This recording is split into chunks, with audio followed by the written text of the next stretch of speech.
Kutoka kaunti namba 34 tuende kaunti namba 39 ambapo mtoto mchanga wa wiki mbili ameibiwa katika kijiji cha Mkuyuni huko Bumula, kaunti ya Bungoma. Kulingana na mamake, Elizabeth Wafula alimwacha mwanawe ndani ya nyumba mnamo tarehe mosi mwezi huu mwendo wa asubuhi na kwenda kununua maziwa, ila aliporudi hakumpata.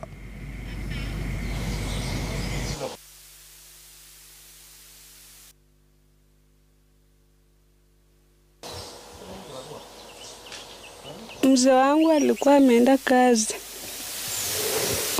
akatuacha kwa nyumba na mvua ilikuwa inanyesha. Mimi nikatoka nikaenda maziwa, si kufunga na kafuli mlango. Kutoka huko nikarudi, mtoto hakuna kwa nyumba.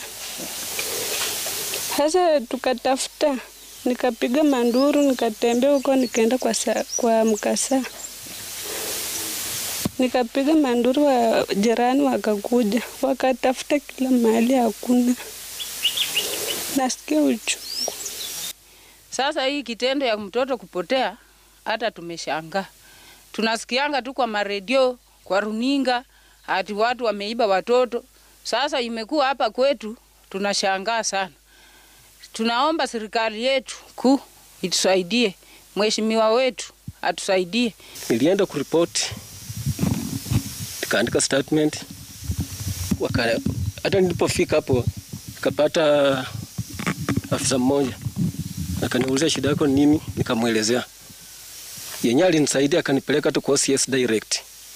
Tukaongea na OCS, akaniambia enda ukuje na mama wa mtoto. Nilifanya hivyo tu, tukaenda tena kwa OCS tu hivyo. Pia akaandika statement. Tulipoandika statement,